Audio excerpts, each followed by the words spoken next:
I'm Emily Carter, and this is Dark Files. Today, I'm telling you about a woman who provided for herself and her children, so capable and independent that she became the target of certain obsessive people, Nada Hureynia. If you're ready to hear how this woman was torn from life by someone she never expected, at a moment she never saw coming, let's begin. On the morning of August 21st, 2017, a mansion in Farmington Hills, one of the wealthiest suburbs in Michigan, echoed with a terrible scream.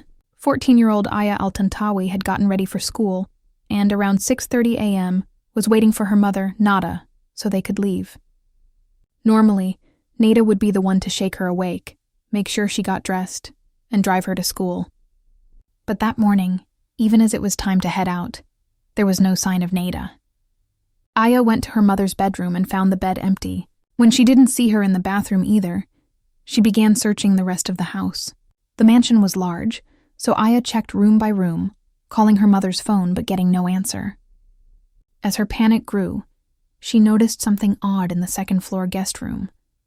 The window was open, and in front of it sat a 3-step ladder, a bucket of water, and a cleaning spray. Thinking her mother must have been cleaning and had simply left the window open, Aya stepped forward to close it, only to be confronted with a horrifying sight.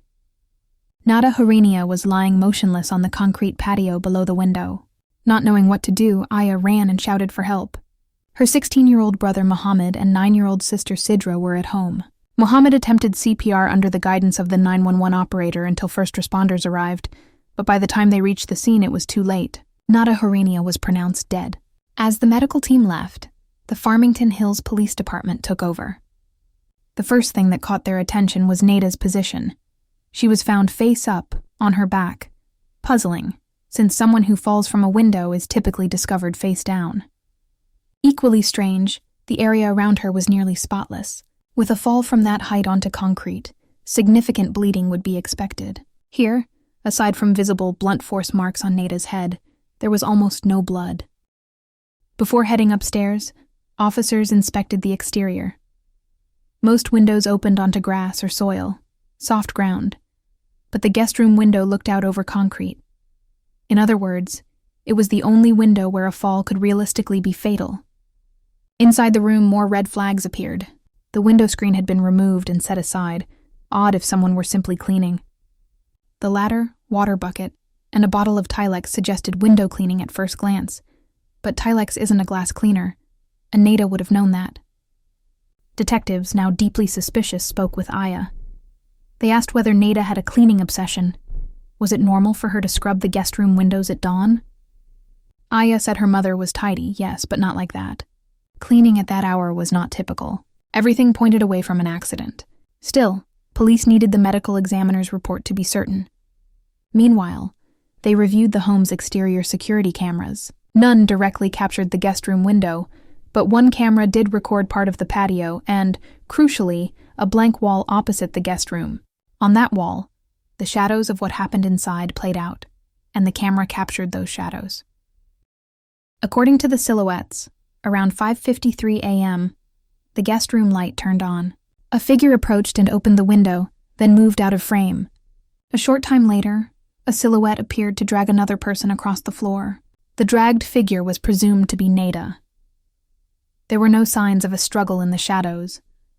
Investigators believed Nada had likely been killed before the dragging. Finally, the silhouette lifted the body onto the window ledge and pushed it out without hesitation. The figure waited calmly by the window for a while, then turned off the light. Police concluded the killer then staged the room, bringing in the ladder and cleaning supplies to simulate an accident. When the autopsy arrived, it matched the evidence. Nada had been struck multiple times with a blunt object, likely sustaining head trauma. Her cause of death was asphyxia, not the fall. Nada had been killed, then thrown from the window. The question now was who did it. To answer that, investigators dug into Nada's life. Born in Syria in the early 1980s, she married Dr. Basil Altantawi in 1999 and soon moved to the United States. The Altantawi family lived in an $810,000 mansion in Farmington Hills. Basil practiced medicine. Nada cared for their children, Mohammed, Aya, and Sidra. From the outside, All seemed well, but inside the marriage, tensions had grown. Over the years, small arguments turned into serious conflict. In February 2016, during a fight, Basil shoved Nada down the stairs. After receiving medical care, she filed a complaint. Basil was issued a restraining order, barred from contacting or approaching Nada, and permitted to see the children only under supervision. Despite cultural pressures, Nada took the further step of filing for divorce. The children responded differently. Sidra was too young to fully grasp it. Muhammad was angry and struggled to accept his father living elsewhere. Aya sympathized with her mother and supported her decisions. Determined to stand on her own, Nada took a job as a personal trainer at Franklin Athletic Club. Her life was slowly stabilizing. Basil's, however, was unraveling. He was implicated in 21 fraud counts and accused of running an organized crime operation. For poor moral character, unethical business practices, negligence, and incompetence, his medical license was suspended. As Nada grew more independent, and after she removed her headscarf, Basil became increasingly agitated, claiming her choices violated his cultural and religious values and would Americanize the children. According to the children, Basil no longer lived at the house and was not there the night Nada died. Still, given his history of violence, police considered him their top suspect. After discovering their mother's body, the children called 911, then phoned Basil. He rushed to the mansion and arrived while police were processing the scene. When he heard that Nada had died, he fell to his knees and wept. At first, officers found this reaction understandable. She was, after all, his wife of many years and the mother of his children, even if they were divorcing. But once police learned of the past violence, they questioned the sincerity of his grief. Basil knew the entrances and exits, the camera angles, and still had keys. Could he have slipped in, killed Nada, and left unnoticed? During questioning, Basil denied involvement and said he was at home at the time of the murder. He pointed out that the restraining order required him to wear an ankle monitor and that the location records would confirm his whereabouts. They did. The logs showed he was indeed at home when Nada died. With their prime suspect eliminated, detectives reviewed the evidence again, this time from a different angle. They rewatched the surveillance footage, extending their review to the aftermath. Zooming in on the moments when Muhammad performed CPR under 911 guidance, they noticed his compressions were too weak. Twice, even while counting along with the operator, he stopped entirely and just sat there. On the audio, Muhammad sounded distraught and careful, like he was trying hard to help. But the video told another story. The mismatch shocked detectives. The focus of the investigation shifted from Basil to Muhammad al-Tantawi. In an interview, Muhammad first claimed he hadn't seen his mother that morning and had stayed in his room until Aya screamed. When investigators pointed out that a figure resembling him entered the guest room around 6:00 a.m., he changed his story, saying he'd gone to check the room, encountered Nada there, and that she was planning to clean. This contradicted his initial denial. Eventually, he admitted he had been in the guest room with his mother that morning, but insisted it was an accident, that he was holding the ladder while Nada cleaned, and that she fell. Phone records broke the case open.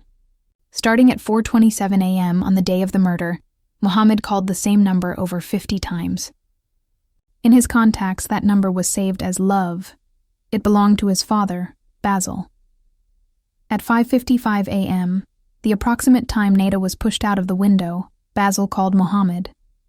Investigators also found messages between them. Muhammad had been acting like his father's informant, secretly recording conversations with Nada and even calls with her divorce attorney, then sending them to Basil.